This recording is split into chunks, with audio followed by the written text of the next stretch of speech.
Bonjour. Comment vous allez? Il fait chaud. Il fait chaud. De toute façon, il fait froid, il fait froid, il fait chaud, il fait trop chaud. Voilà. On fait avec. Et on dit merci à Dieu chaque fois qu'il nous donne l'occasion de nous rassembler, de nous lever même chaque matin, de pouvoir sortir comme les autres et de rentrer à la maison comme tout le monde. Amen. Alors, nous avons un sujet très important.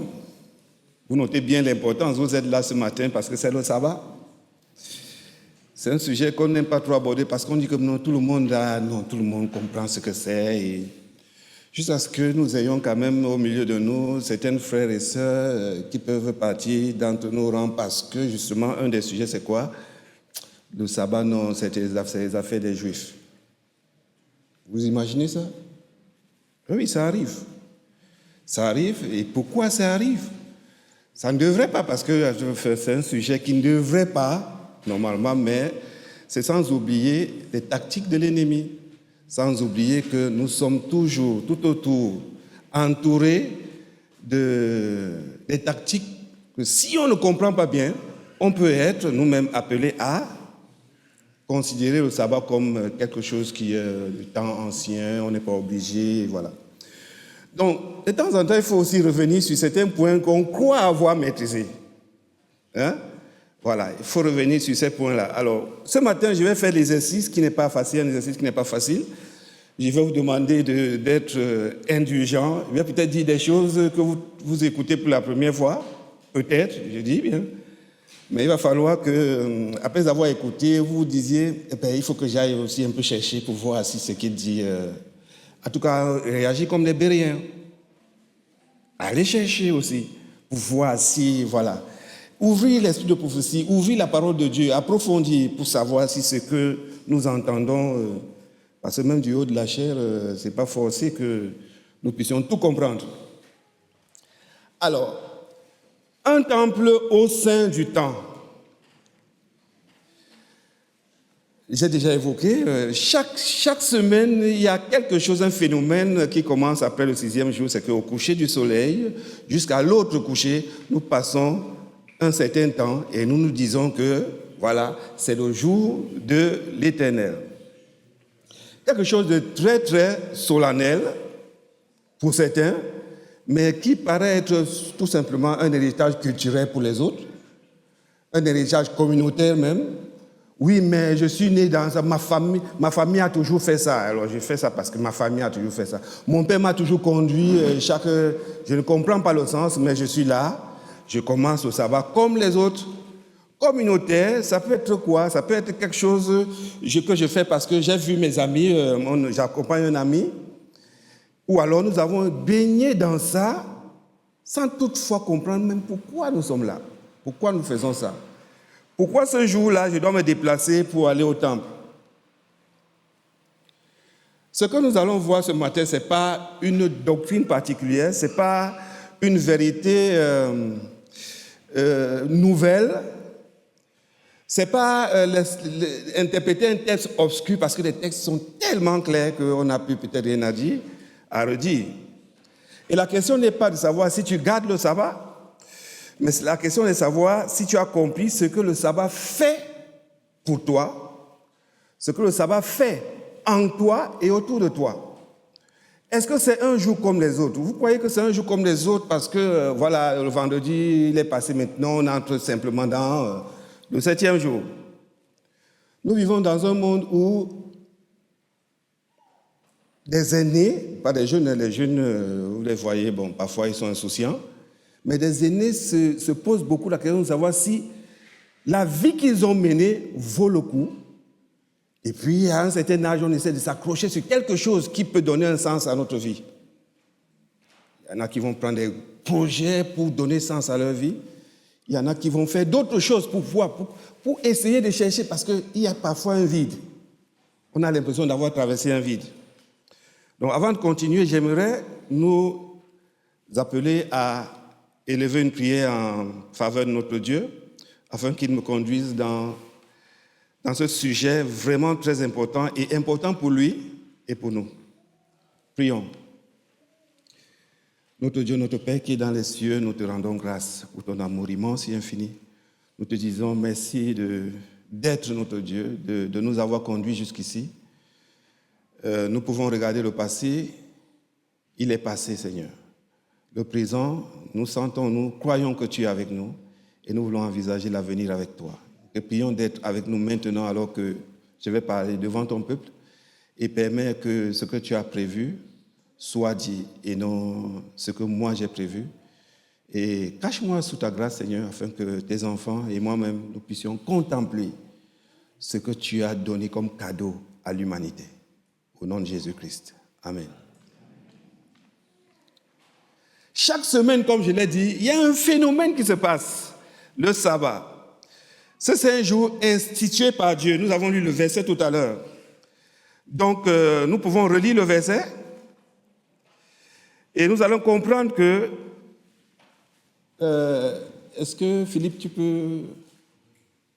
Voilà. Ainsi furent achevés les cieux et la terre et toute leur armée. Verset 1, verset 3.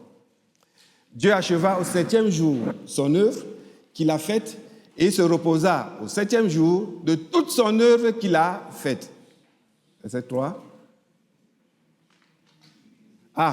Dieu bénit le 7e jour et il le sanctifia parce qu'en ce jour, il se reposa de toute son œuvre qu'il a faite. 3 verbes. Il se reposa, il bénit et il sanctifia. Dieu n'a pas béni une institution, il n'a pas béni un peuple, il n'a pas béni une façon de faire, il n'a pas béni une doctrine, mais il a béni un jour, un laps de temps pendant lequel il dit « Je suis là, vous pouvez venir vers moi ». Donc, le sabbat ne nous appartient pas en tant qu'homme, parce que nous avons nos 6 jours. Premier jour, 2e jour, jusqu'au 6e. Mais le 7e jour, nous devons reconnaître que c'est un temps qui ne nous appartient pas. Il appartient à Dieu. Et si vous lisez très très bien le chapitre 1, vous allez voir qu'à chaque jour, Dieu dit, il y eut un soir et un matin, ce fut le 1er jour. Jusqu'au 6e, il y eut un soir et un matin, ce fut le 6e jour. Mais au 7e jour, niet. Il ne dit rien. Pourtant, vous voyez très bien que quand le 7e jour commence, on commence par quoi? Un coucher du soleil, et puis vient l'autre coucher du soleil pour marquer la fin du 7e jour. Mais pourquoi il ne le dit pas? Il peut bien le dire, mais il ne le dit pas. Pourquoi? Parce que c'est son jour.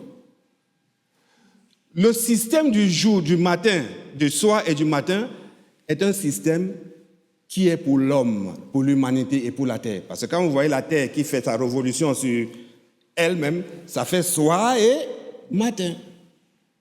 Cela ne veut pas dire que le jour de Dieu, Dieu aussi, il a un soir et un matin. Dieu n'a pas de soir et de matin, c'est nous qui avons un soir et un matin. Et c'est nous qui passons dans ce laps de temps-là, parce que nous sommes dans la terre et que la terre fait soir et matin. Mais le 7e jour est le jour de Dieu.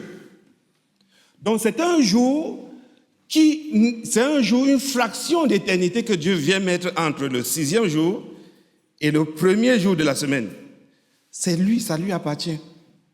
Et il nous invite donc dans ce jour-là, c'est pourquoi ce jour est tellement particulier qu'il dit, il le bénit. Est-ce que Dieu se bénit lui-même? Est-ce que Dieu se sanctifie lui-même? Il est lui-même la source de la sanctification. C'est-à-dire, quand il est quelque part, cet endroit-là est sanctifié, cet endroit-là est béni, cet endroit-là est c'est un endroit reposant. Il y a Moïse, pendant 40 ans, il est resté devant Dieu, il n'a même pas mangé. En tout cas, la Bible ne nous dit pas que Moïse a mangé. 40 jours, jour et nuit devant Dieu. Il ne sait pas, il a fait ce jour-là et c'était le meilleur endroit pour Moïse. C'est Dieu qui dit à Moïse, bon, vas-y. Et puis Moïse s'en va. Donc, ça veut dire que quand on est avec Dieu, Il n'y a pas ces besoins vitaux que nous avons Non, parce qu'on est devant Dieu. Donc quand Dieu nous appelle à nous reposer et qu'il bénit ce laps de temps et qu'il dit qu'il le sanctifie, qu'il le met à part, ça veut dire que c'est un jour qui n'est pas comme les autres dans la forme et dans le fond. Parce que ce n'est pas soir et matin la forme. Et le fond, c'est que c'est un jour qui est béni, sanctifié. De sorte que quand vous êtes dans ce jour, parce que vous avez compris ce que c'est que ce jour, automatiquement vous recevez la sanctification. Automatiquement vous recevez la sanctification parce que vous avez accepté de l'honorer en ce jour. Et quand pendant ce jour-là, vous venez le sabbat matin, nous venons comme nous venons là le sabbat matin, ce n'est qu'une articulation dans le sabbat, c'est-à-dire l'adoration. Le moment d'adoration, c'est une articulation dans le sabbat. Donc le sabbat, ce n'est pas le sabbat matin. Ça commence coucher du soleil et ça finit à l'autre coucher du soleil.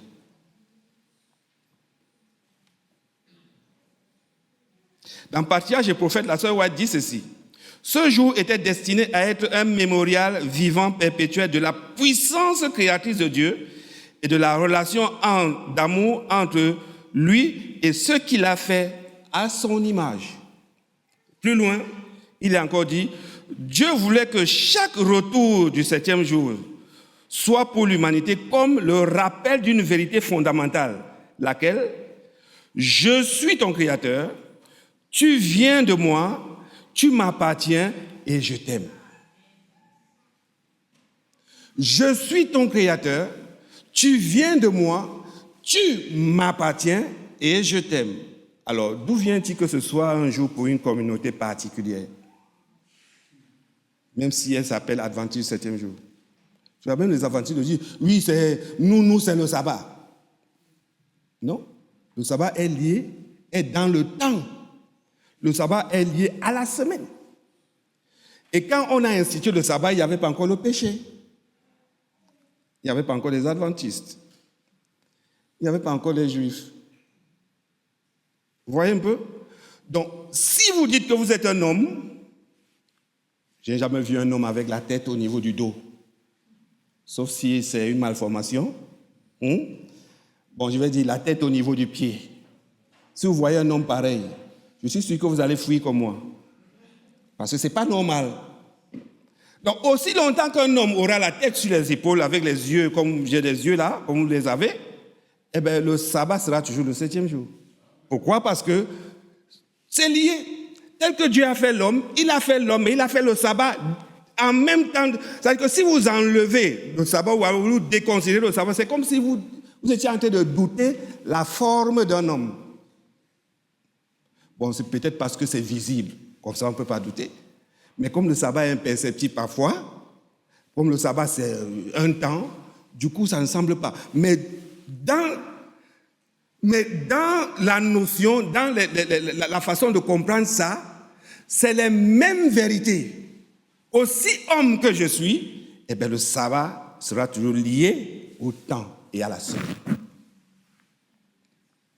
Et ça sera toujours à l'aube ou alors à la fin du 6e jour. Voilà ce que dit le sabbat chaque semaine pour quiconque veut vraiment l'entendre. Donc, dans le livre de Malachie 3, verset 16,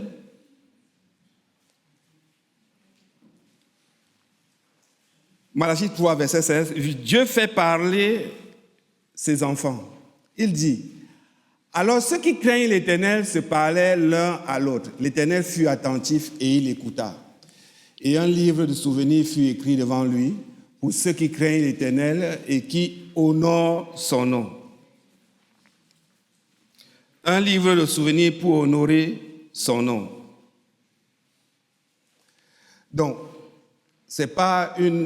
Dieu n'est pas un flic pour regarder tout ce que nous faisons, mais dans ce passage, il nous est dit clairement que Dieu regarde au moindre détail toutes nos actions pour savoir si ce qui nous motive est d'honorer son nom ou de ne pas honorer son nom. Ce qui fait que quel que soit l'acte que vous posez dans la semaine, quand c'est en vue de la préparation du sabbat, tout ça est noté dans le ciel. Pourquoi? Parce que c'est à partir des actes que je pose qu'on peut savoir les motivations qui m'animent. Est-ce que je suis motivé pour honorer le nom de Dieu ou pas?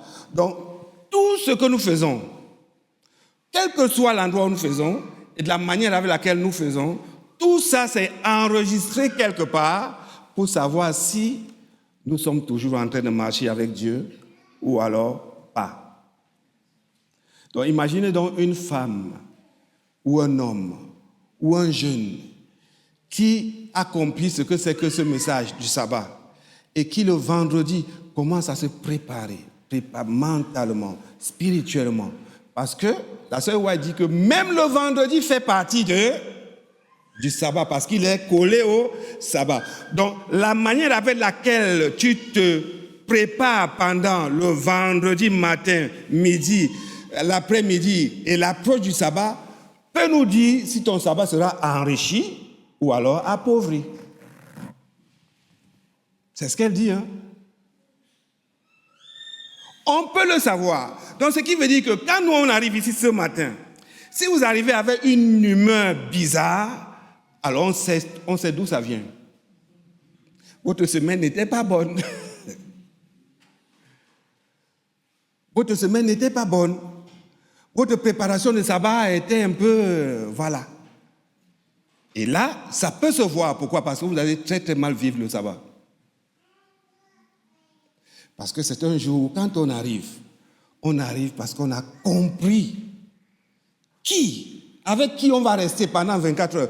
Pas avec qui on va rencontrer ici samedi matin. Non, c'est une articulation. C'est une partie de tout ce laps de temps.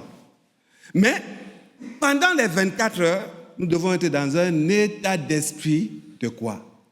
De lien avec celui qui nous a créés.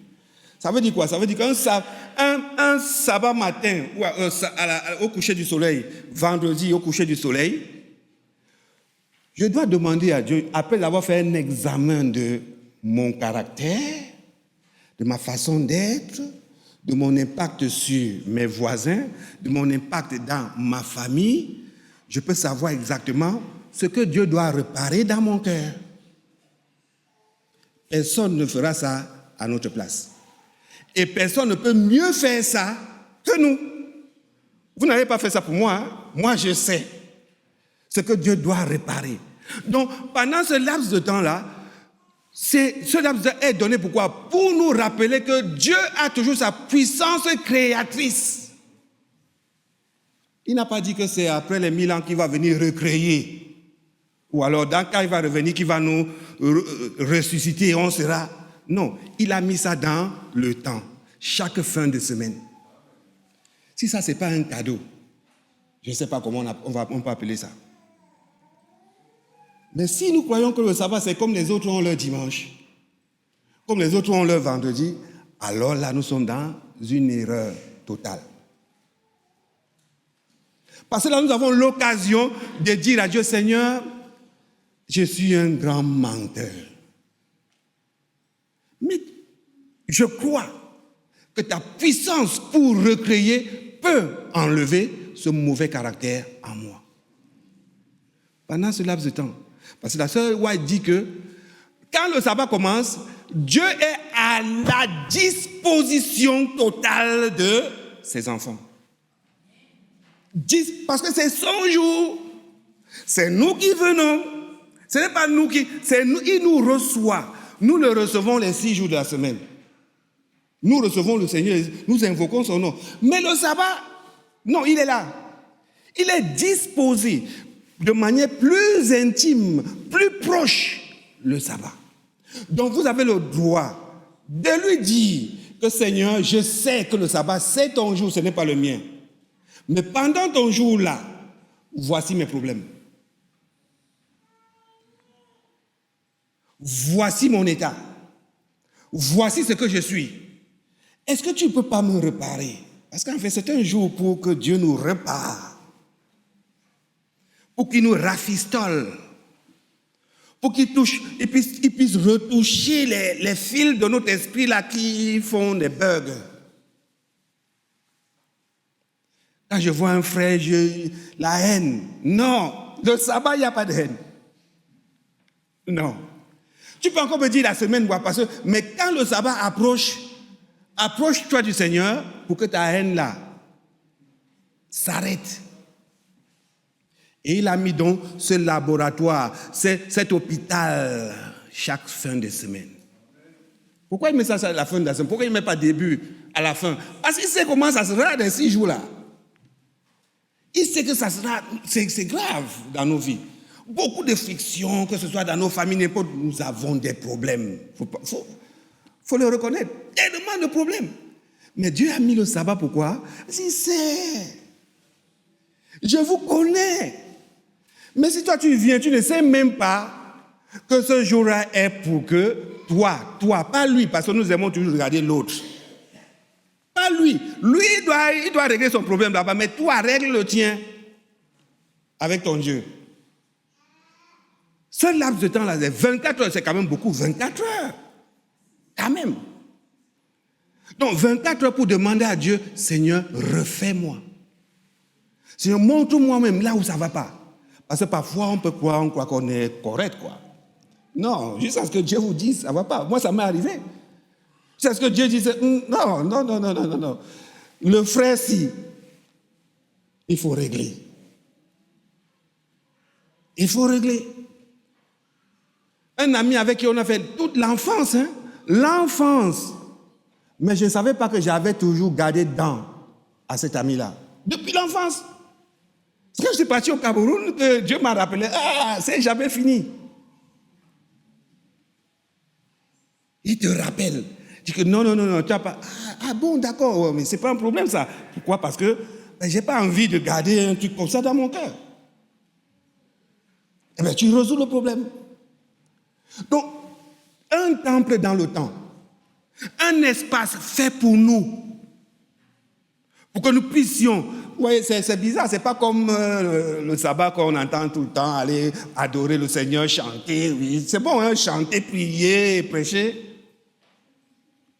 Mais c'est beaucoup plus que ça. Beaucoup plus que ça.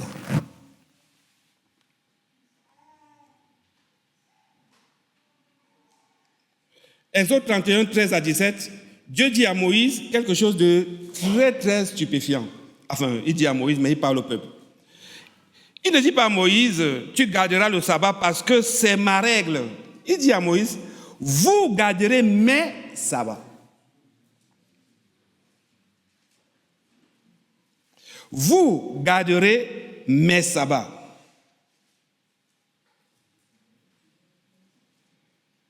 Car c'est un signe entre moi et vous, selon vos générations, afin qu'on sache que je suis qui? L'Éternel qui vous sanctifie. Moi, j'ai pris le verset 13 ici. Je suis l'Éternel qui vous sanctifie. Donc, ce passage dit qu'il y a un lien. Peut-être il est imperceptible à nos yeux, mais il y a un lien entre Dieu et nous. Et c'est le sabbat qui montre que Dieu nous a scellés de son sceau. Dieu dit que c'est un signe. Il faut que les gens reconnaissent que c'est le signe que moi j'ai mis dans le temps. Chaque semaine. Comment est-ce qu'on va reconnaître que vous êtes mes enfants? Chaque semaine. Chaque semaine. Ce n'est pas lundi qu'on va reconnaître, ni dimanche. Non. C'est quand on va vous voir avoir une attitude haute.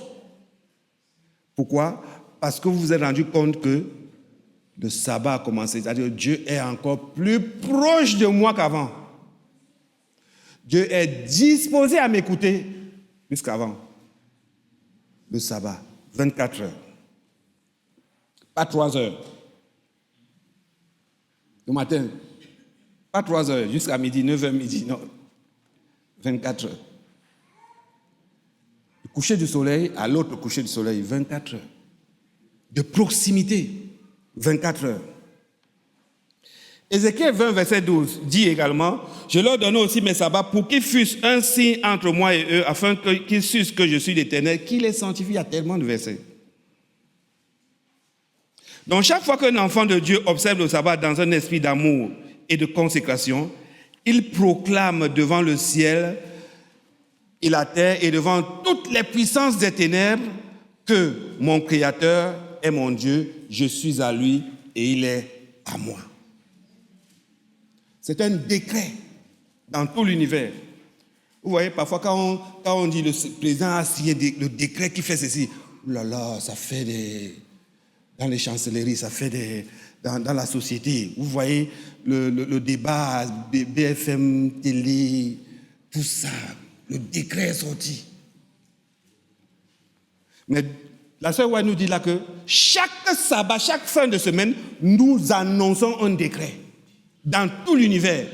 Que, attention, attention, attention, l'Éternel est mon Dieu, je suis à lui et il est à moi. Qui sont souvent... On reconnaît qui là? On reconnaît les mariés là, n'est-ce pas? Le lien, je suis à lui et il est à moi, mais c'est un vocable des mariés.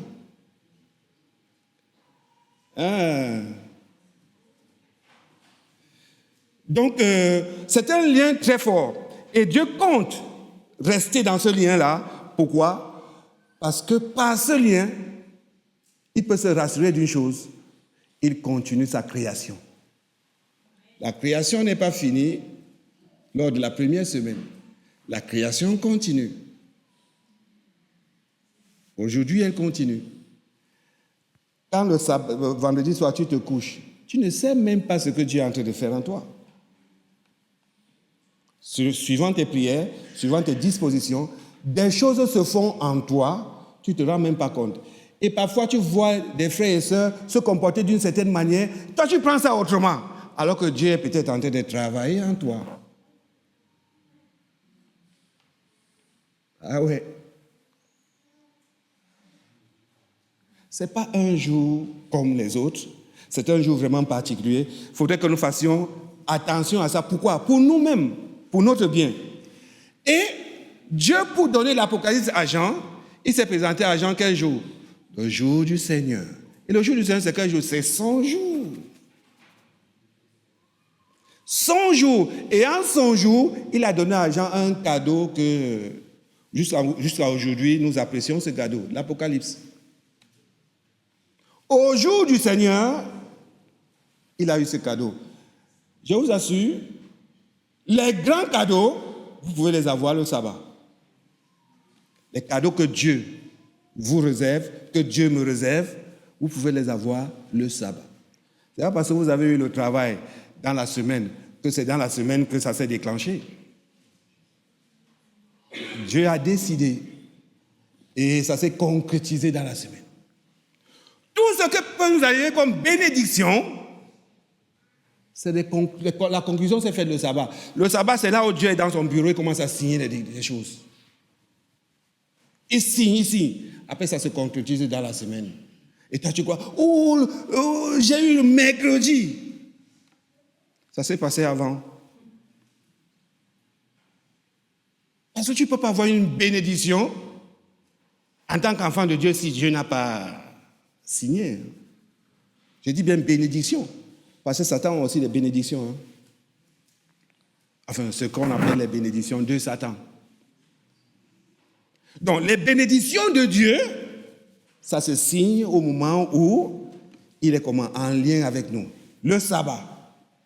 Donc, je ne suis pas en train de dire que c'est un jour qu'il faut... Non, on n'adore pas le jour du sabbat. On adore Dieu pendant le sabbat. Mais ce laps de temps-là est un laps de temps qui n'a pas la même nature que les autres jours. Pourquoi? Parce que ce jour appartient à l'Éternel. Et comme c'est l'Éternel, tout ce qui lui appartient lui ressemble. Tout ce qui lui appartient lui ressemble. Donc, qu'on me dise qu'aujourd'hui, le sabbat c'est pour les Juifs. Le sabbat, je vais vous donner un autre verset, Ésaïe 66. Prenons Ésaïe 66, le verset 23. Il est dit ceci. Ésaïe 66, oui. À chaque nouvelle lune et à chaque sabbat, toute chair viendra se prosterner devant moi, dit l'Éternel. Ce verset est situé dans quel temps? Dans les... Donc, Ésaïe 66 parle de quoi? La fin du système terrestre, après les 1000 ans, quand on est dans la terre, la nouvelle terre. Donc, on a lu Genèse chapitre 2, à partir du verset 20 au verset 3, où Dieu a achevé là, dans un monde sans péché encore. On lit maintenant Ésaïe 66, dans un monde sans péché, où Dieu tient toujours le sabbat comme un jour particulier pour lui, et entre les deux, il y a le péché. Et vous voyez les gens venir vous dire que c'est le sabbat des Juifs. Vous voyez ça? Et vous voyez les gens vous dire, oui, mais on peut faire n'importe quoi le sabbat. Dieu dit que c'est son jour de rencontre avec sa créature. Que ce soit avant le péché ou après le péché, il maintient. Et pendant le péché, bon, c'est normal peut-être parce qu'on est dans le péché, que les gens ne comprennent pas. Mais Dieu tient le sabbat comme quelque chose qui lui est important avec ses créatures. Donc, je ne sais pas dans quel esprit vous êtes là, mais si vous êtes là parce que vous êtes venu honorer Dieu en ce jour, eh bien, vous êtes au meilleur endroit. Bien plus, si pendant ce temps-là, nous avons des méditations internes par rapport à notre lien très fort avec notre Dieu, dans le but d'être des hommes, des femmes meilleurs dans une relation particulière avec lui, eh bien, vous avez encore une autre occasion de dire merci à Dieu.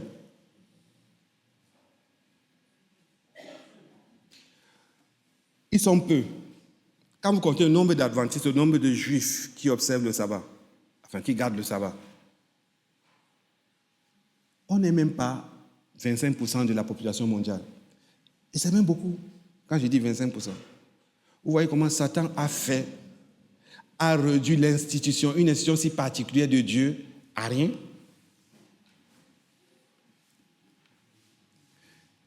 Vous voyez ce que Satan a fait?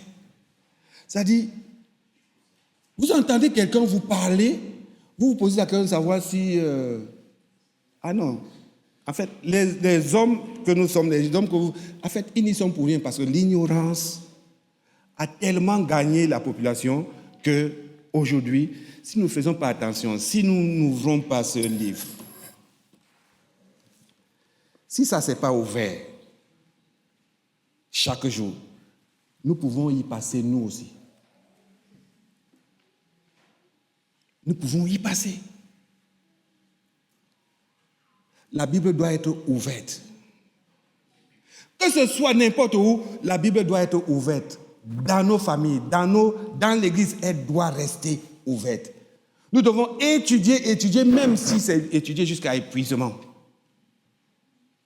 Parce que le moment viendra où ce n'est pas seulement de la Bible qu'il faudra. Il faudra savoir si tu es... Non, il ne faut pas seulement réciter des versets, mais si tu es dans la profondeur des versets que tu récites. Parce que pour réciter des versets, tout le monde peut. Pour avoir la connaissance des versets, tout le monde peut. Mais est-ce que tu as compris dans la profondeur ce que c'est que ce verset? Quand Dieu dit, c'est mon jour. Dans ta vie, dans ma vie, qu'est-ce que ça veut dire? Quand Dieu dit, c'est mon sabbat. Ne faites pas n'importe quoi pendant mon sabbat. Quand Dieu le dit, pourquoi il le dit? C'est seulement une question de jour, comme ça, ou... Pourquoi il se dérange tant? On peut avoir aussi un autre jour, on peut rencontrer Dieu, n'est-ce pas? On peut avoir, hein? Les gens le disent, hein? Mais pourquoi il insiste tant dessus? Il dit, c'est mon jour. Et curieusement, c'est ce jour qui sera attaqué par Satan. Ça ne nous dit rien? Parce que Satan sait que s'il nous enlève ça, il nous a enlevé le signe et le sceau. Donc nous allons marcher seulement comme ça, comme des cadavres qui sont déjà morts. Enfin, un cadavre, il est déjà mort. En fait, nous allons marcher comme des cadavres. Nous sommes déjà, voilà. Nous allons marcher comme ça. Pourquoi? Il nous a déjà enlevé le sceau. C'est fini. Tu peux continuer à marcher, c'est pas grave. Tu peux... Oui, il t'a déjà enlevé ce qui devait t'enlever. Et quand Dieu va regarder, il ne va pas te voir. Pourquoi? Parce que tu n'as pas le sceau. Tu n'as pas le signe. Et pour ça, cette parole, elle doit rester ouverte. Elle doit rester ouverte.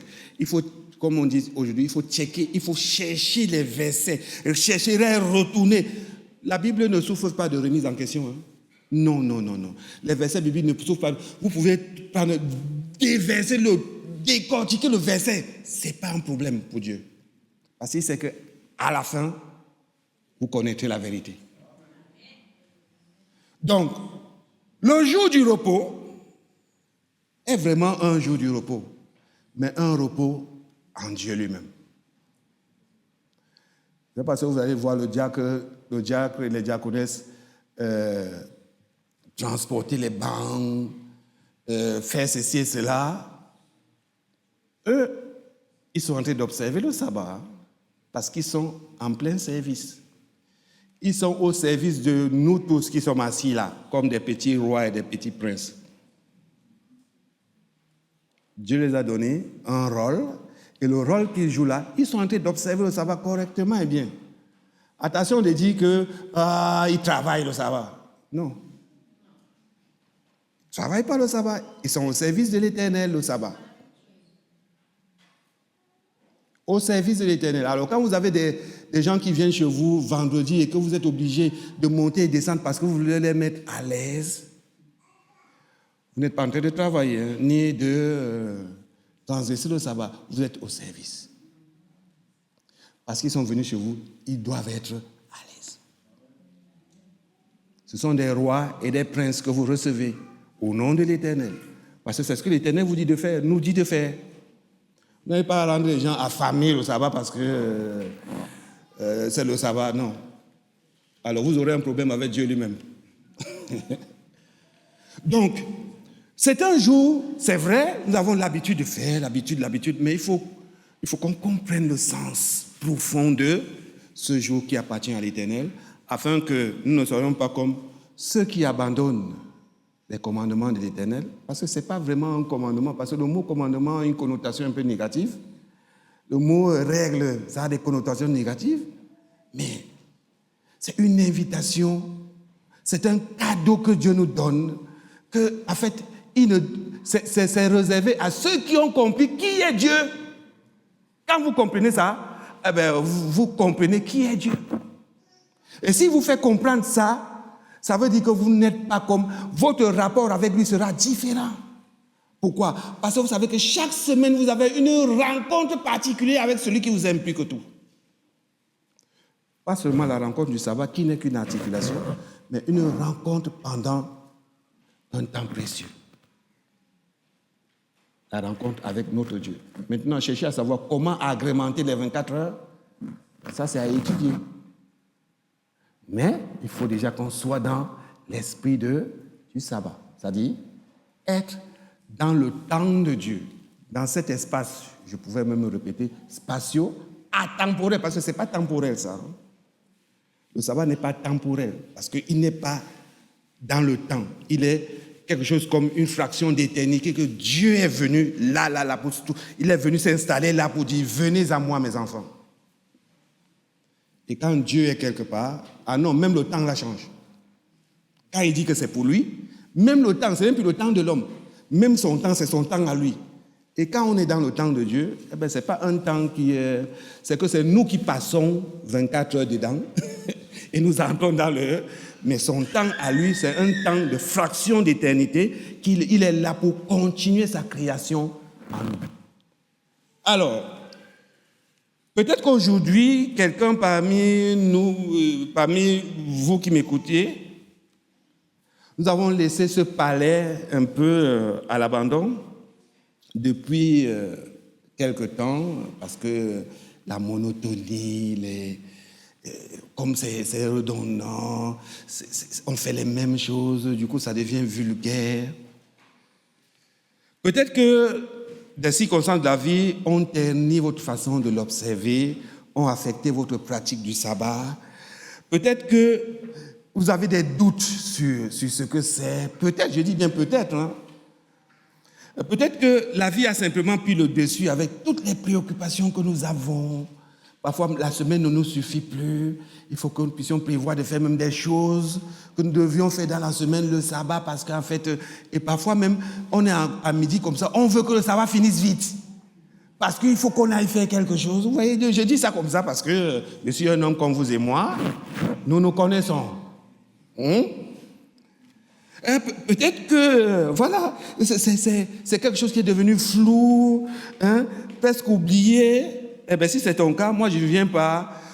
Alors, si je vous juge, alors je me juge moi-même. Voilà. Donc, je ne viens pas condamner qui que ce soit parce que Romains 12 nous dit, Romains 8 nous dit, aucune condamnation pour ceux qui sont comment? En Christ. C'est un verset que j'aime beaucoup. Parce que comme on me dit aucune condamnation, ah non, je suis libre. Je suis libre. Parce que si je me sens condamné, ah là là, je suis cassé. Donc je vais ressentir que personne ne me condamne. Donc si Dieu ne me condamne pas, je suis à l'aise. Donc je peux dire tout ce que je veux à Satan. Écoute, je ne te connais même pas. Je peux lui dire tout parce que Dieu m'a donné l'autorisation de dire que je ne suis pas condamné et je ne suis même pas condamnable. Parce que je suis enfant de Dieu. Donc, aujourd'hui, je viens nous dire qu'au nom de celui qui te connaît et qui t'aime, il n'est jamais trop tard avec le Seigneur. Parce que nous ne sommes pas dans le salut là, nous sommes dans la sanctification de la rencontre avec notre Dieu. Il nous a déjà sauvés. Maintenant, il veut que nous ayons des moments intimes, des moments particuliers ensemble. Et ces moments-là vont nous amener à approfondir avec lui une relation qui sera telle que, quand nous parlons, l'univers tremble. Quand nous disons des choses, ça arrive. Surtout quand nous parlons de nous, Seigneur, je ne veux pas être menteur, alors tu ne seras pas menteur, mon fils. Et il va tout faire pour que ça s'arrête. Seigneur, je ne veux pas haïr tel, tu ne vas pas haïr cette personne. Il va tout faire pour que ça s'arrête. C'est pour nous travailler nous-mêmes, pour nous sanctifier nous-mêmes. Parce que celui qui est devant Dieu doit ressembler à Dieu. Amen.